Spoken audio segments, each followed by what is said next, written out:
그런 것들에 맞서서 자유라고 하는, 웹을 통한 자유라고 하는, 표현의 자유라고 하는 것들을 내세워가지고 끝내 유지해 왔어요. 뭐 최근에는 안 그러지만. 그러다 보니까 한국의 플랫폼들은 죽을 수밖에 없었다고. 해외 플랫폼 사업들은 성장할 수밖에 없어. 이런 가운데 오늘날 2021년도에 와갖고 한국 플랫폼 사업들이 국제사회를 향해서 확장할 수 있는 그런 여력이 되느냐 그러면 아니요.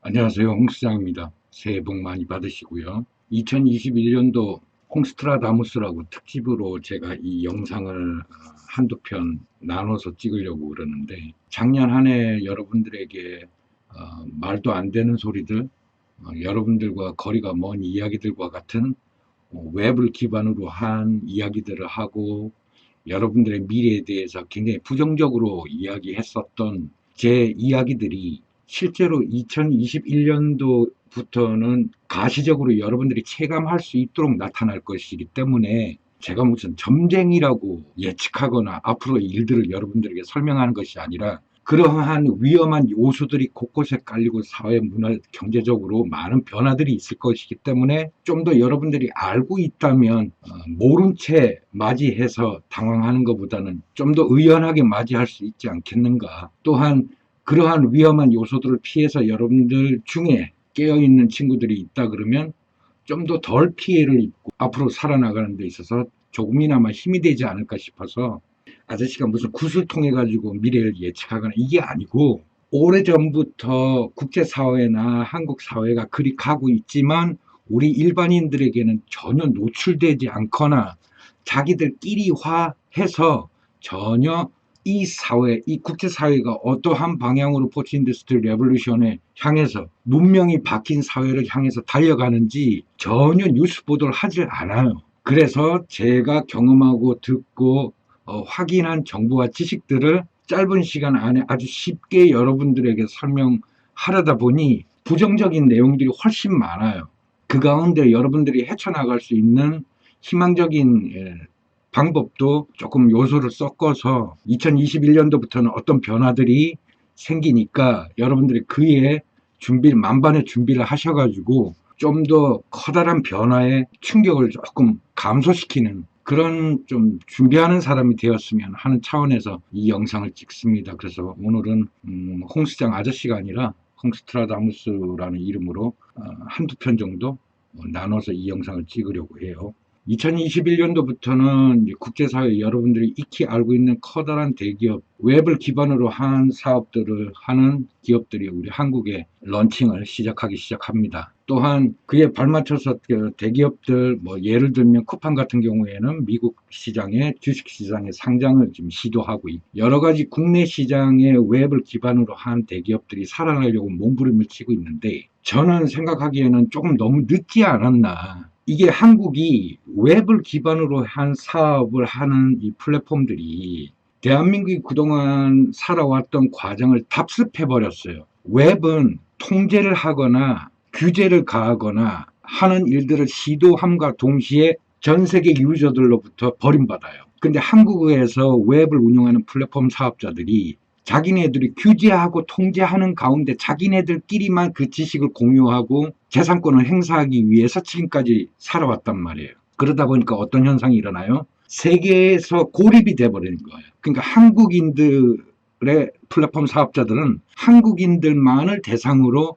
사업을 성장시킬 수밖에 없는 체제로 성장을 해와 버렸어요. 이런 가운데 국제사회의 커다란 회사들은 한국의 플랫폼을 직접적으로 유치하거나 런칭하기 위해서 2021년도부터선 진입하기 시작했을 때 과연 그동안 자기네들끼리의 기득권, 웹을 기반으로 하는 플랫폼들을 보존하기 위해서 국민들에게는 오로지 유저로서만 존재하라고 이렇게 통제했던 이 수많은 시간들을 되돌릴 수가 없는 거예요. 이미 이 가까운 예로 여러분들이 경험할 수 있는 것, 저는 오래전부터 여러분들이 지금 쉽게 사용하고 있는 인스타나 페이스북이나 유튜브나 많은 국제사회 통신 플랫폼들을 이용하고 있었어요. 이제 최근 들어서야 여러분들이 무슨 유튜브니 인스타니 페이스북이니 템블러니 이런 것들 이용하고 있는데 이것들의 성장해온 과정 속에 우리나라의 플랫폼들은 어떻게 됐는지 한번 뒤돌아보시라는 얘기예요. 과연 네이버에서 제공하는 SNS 플랫폼들 여러분들이 이용하나요? 이제 쉽게 답이 나오죠. 네이버 같은 경우가 만약에 이런 통제와 규제가 없이 온 세상 사람들에게 자기네들의 라인을 사용할 수 있게끔 했었으면 이렇게 극소수 일본에서만 일부 유저들이 이용하는 그런 어플로 남아버리고, 또는 중국에 진출해가지고 사업을 확장하려고 하는 이런 어처구니 없는 일을 벌이지는 않았을 텐데, 이들이 해온 것들을 대한민국의 기성세대가 해왔던 방식의 독점 체제를 유지하고 자기의 사업들을 성장시키는 방법으로 오프라인의 마인드로 웹의 사업을 확장시켜 버렸어요. 여러분들이 사용하고 있는 구글이나 크롬이나 페이스북이나 트위터나 이런 것들은 해외에서는 정부에서 저걸 통제해라, 다수 민중들에게 영향을 끼치는 정치, 사회, 문화에서 걸을 수 있는 걸음망이 없다 보니까 끊임없이 통제를 요구하고 규제를 요구해 오면서 그런 것들에 맞서서 자유라고 하는, 웹을 통한 자유라고 하는, 표현의 자유라고 하는 것들을 내세워가지고 끝내 유지해 왔어요. 뭐 최근에는 안 그러지만. 그러다 보니까 한국의 플랫폼들은 죽을 수밖에 없었다고, 해외 플랫폼 사업들은 성장할 수밖에 없어. 이런 가운데 오늘날 2021년도에 와갖고 한국 플랫폼 사업들이 국제사회를 향해서 확장할 수 있는 그런 여력이 되느냐 그러면 아니요. 웹이라고 하는 시장에 한번 인식이, 여기는 규제를 한다, 통제를 하는 곳이다, 내가 자유롭게 소셜 커머스로서 활동을 할 수 있는 장소가 아니라고 하는 느낌이 드는 순간 바로 옮깁니다. 바로 옮겨요.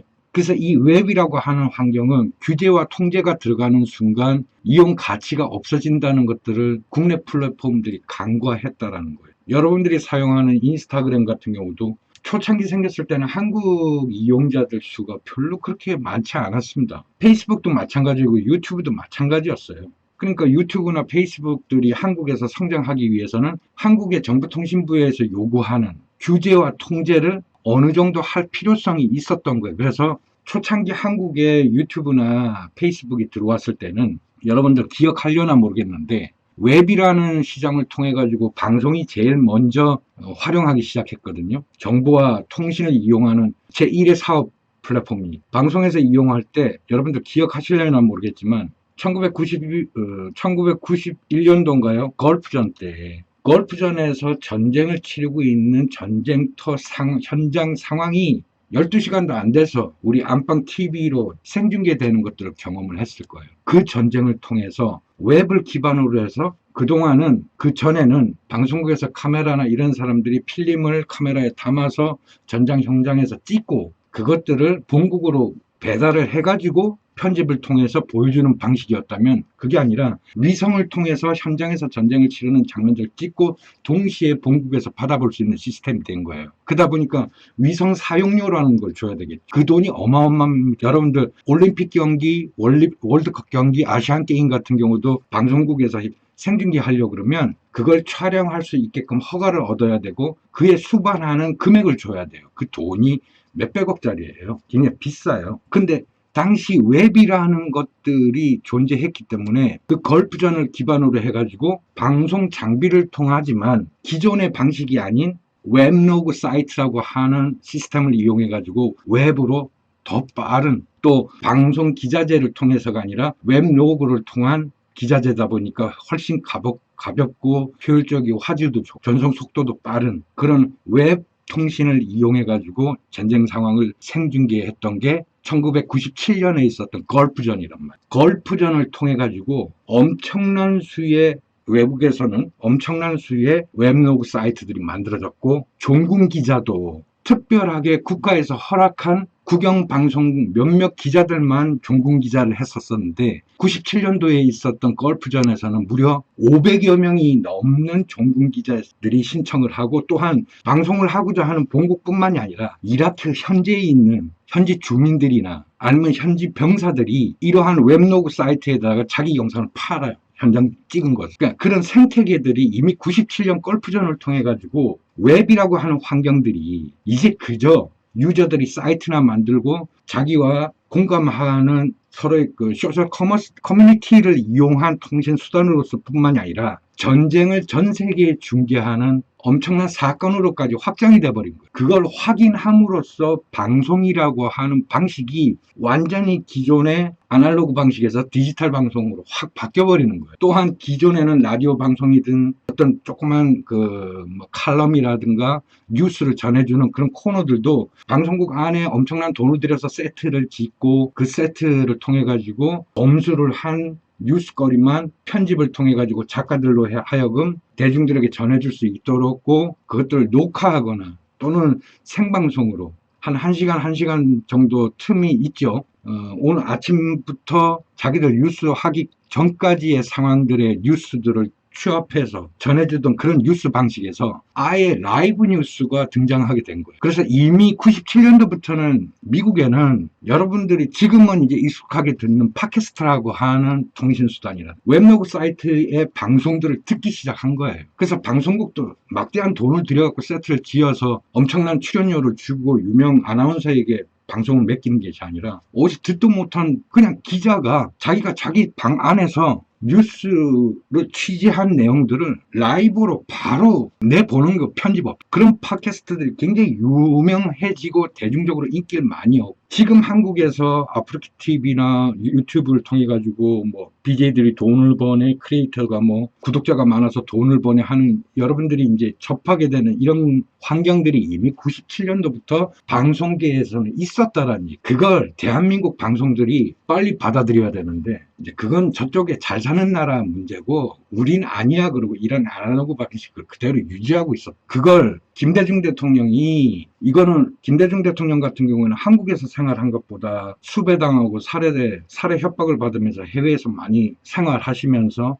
언론 미디어들을 많이 접하시다 보니까 그런 언론 미디어들이 어떻게 변할지 알고 계셨던 거예요. 그걸 전혀 경험도 없는 국민들에게 자 오늘부터 인터넷 사용하세요. 우리는 인터넷 플랫폼을 구하고 앞으로는 4차 산업이라는 문명이 바뀔 겁니다라고 외치면서 했을 때 국민들이 얼마나 따라주겠냐고. 본인이 대통령 되는 것조차도 정말 힘들었는데 그러다 보니까 김대중 대통령 머릿속에서 나온 건 뭐냐면 국민들이 활용을 잘 할 수 있게끔 아예 통신 인프라를 깔아버리자라는 일념에서 여러분들은 잘 몰랐지만 ADAS 사업이라는 것을 그때만 해도 국가에서 운영하던 한국통신을 통해 가지고 여러분들이 사용하는 전화기 선에다가 웹로그 사이트를 접속할 수 있는 데이터라는 걸 심은 거예요. 그게 ADS 사업이에요. 그래서 전국토에 여러분들이 보시면 전봇대에서 통신을 위한 선인데 저거 지금 가정에 전화기 놓고 쓰는 사람도 없는데 뭐하러 저걸 계속 유지하지? 저기에 한국통신 시절에 심은 데이터가 오고 가는 거예요. 여러분들 집에서 컴퓨터 할 수 있는 데이터. 그래서 못업체가 그냥 갖고 있는 거예요. 그러면서 그 후에 김영삼이 많은 로비 자금을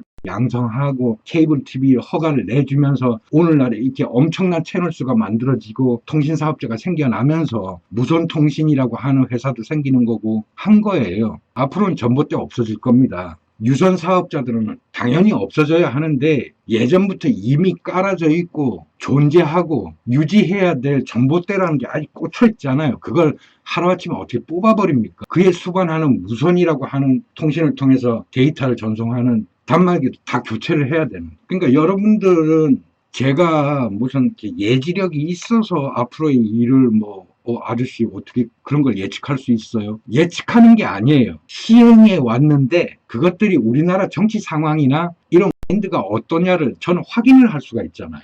그러니까 아저씨가 묻고 질문한 것에 대한 답변이 국제사회에서 운영하는 플랫폼 사업자들이나 운영하는 정치인들의 활동과는 배치되기 때문에 야 이렇게 되면 우리나라에 이러한 단점으로 오겠다 이런 장점으로 오겠다를 느끼는 거예요. 알 수 있는 것일 뿐이지 예측하는 게 아니에요. 이러니 대한민국은 아직도 웹이라고 하는 시장에서 금융, 방송, 언론 이미 웹이라고 하는 시장은 언론 역할도 하고 방송 역할도 해요. 그건 여러분들 부정할 수 없어요. 그러면 금융은 이미 여러분들이 사용하고 있죠. 이미 카카오페이를 통해 가지고 여러분들 스마트폰에 바코드로 뭐든지 살 수 있고 결제할 수 있고 인터넷 쇼핑을 통해 가지고 여러분들이 웹을 통해서 결제하고 하지 은행 가서 여러분들에게 돈을 넣고 빼고 거래하지는 않잖아요. 그러니까 금융도 이미 웹이 거의 90% 잠식했다고 보면 되는 것이고 카카오페이한테 금융사업을 열어줄 때도 조건이 있었어요. 조건이 한국은행에서 일반 시중은행에다가 돈을 줄 때는 그냥 주는 게 아니에요. 새 돈을 주고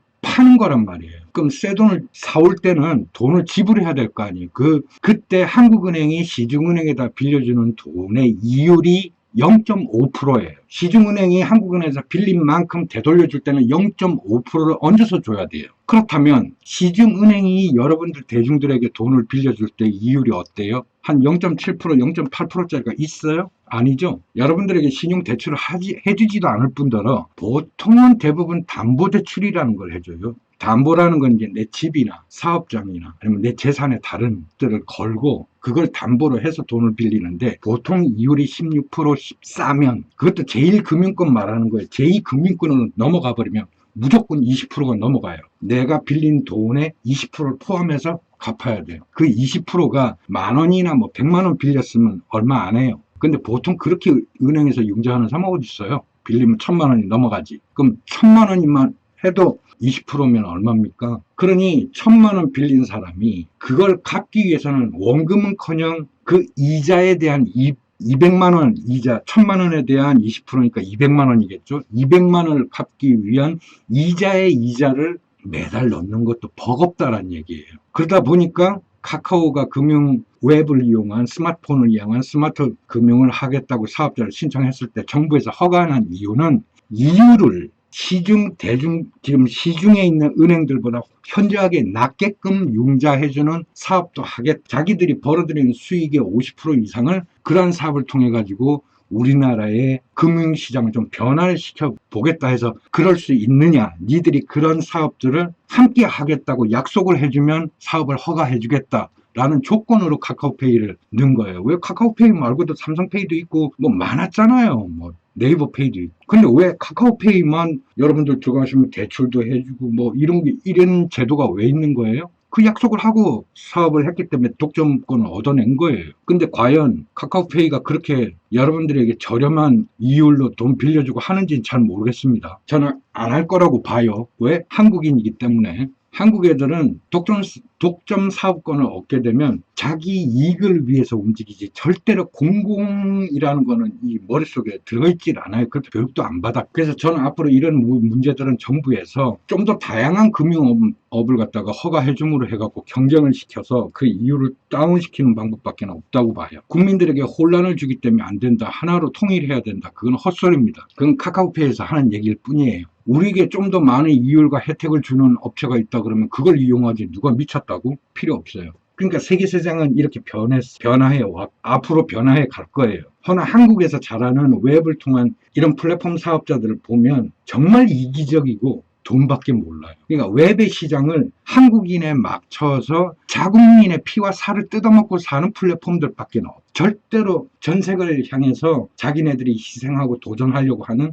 용기 있는 플랫폼들은 전 본 적이 없어요. 여러분은 잘 모르겠지만 저는 뉴스를 보거나 네이버나 카카오가 앞으로 해나가는 일들 사업 계획들을 들춰보면 전부 자국민의 피와 살을 뜯어먹기 위한 준비 작업이지 전 세계인들을 향해 가지고 자기네들이 변화하고 발전하려고 하는 계획은 안 보여요. 이런 가운데 2021년도에 여러분들이 문과를 나왔든 이과를 나왔든 예술대를 나왔든 대학을 졸업해가지고 내가 취업을 할 것이다라는 거 꿈에도 상상하지 마시라 하는 얘기가 작년도 통계를 보면은 네이버하고 카카오하고 합해서 이건 좀 보고 해야 되겠다. 2020년도에 네이버가 새로 직원을 뽑은 총 인원이 450명 정도 증가했고 카카오가 153명 정도 증가했어요. 반면에 없어진 부서나 카카오나 네이버에서 퇴직하는 수가 이건 제가 틀릴 수도 있으니까 그냥 합해버리고 이건 말하면 안 되겠다. 몇천 명입니다. 그러니까 네이버나 카카오에서 작년 2020년도에 새로 뽑은 직원의 수를 합해보면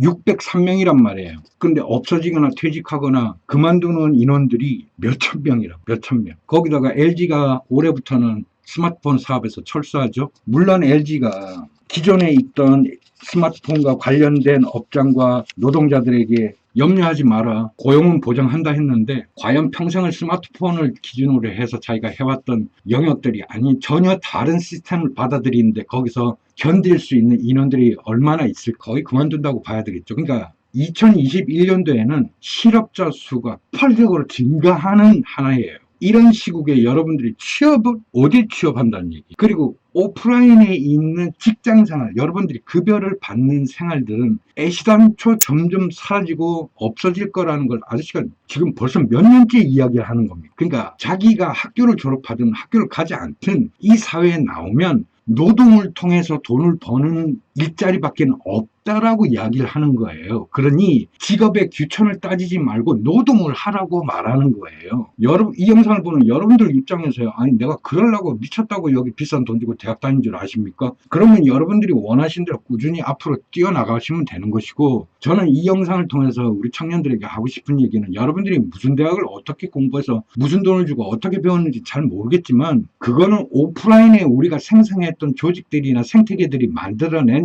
절차라고요. 그러나 웹이라고 하는 환경이 있다라는 이야기를 지금 계속 하고 있는 거예요. 여러분들이 지구에 살면서 끊임없이 인스타나 페이스북이나 텀블러나 유튜브나 이런 것들 접속하는 여러분들이 4차 산업의 주인공이고 사용자인 줄 아십니까? 여러분들은 그냥 일개 유저일 뿐이에요. 지구에 살면서 웹으로 통신을 이용해서 웹에 떠도는 정보들을 수집하거나 아니면 자기가 거기에 속한 것처럼 표현할 뿐이에요. 그저 유저일 뿐이란 말이에요. 아저씨는 이 영상을 통해서 여러분들이 유저에 머물지 말고 웹이라고 하는 생태계의 프로바이더가 되라고 얘기를 하는 거예요. 그러니까 이 영상을 보는 청년들 개념이 웹이라고 하는 시장, 여러분들이 스마트폰으로 보고 스마트 어플을 통해서 수많은 정보들을 접하고 스마트폰을 통해 가지고 게임을 하고, 이거는 단지 웹의 생태계에서 여러분들에게 던져주는 유익한 정보와 기술과 놀이를 즐기는 유저일 뿐이라고요. 저는 여러분들에게 프로바이더가 되라고요. 웹의 생태계에 속해서 웹에서 수익을 발생하고 웹을 통해서 그들과 같이 오프라인에 존재하는 유저들에게 이들보다 더 유익한 정보와 지식을 전달해주고 기술을 전달해주고 사용자들에게 더 유익한 내용물과 정보들을 전해주는 프로바이더가 되라는 이야기예요.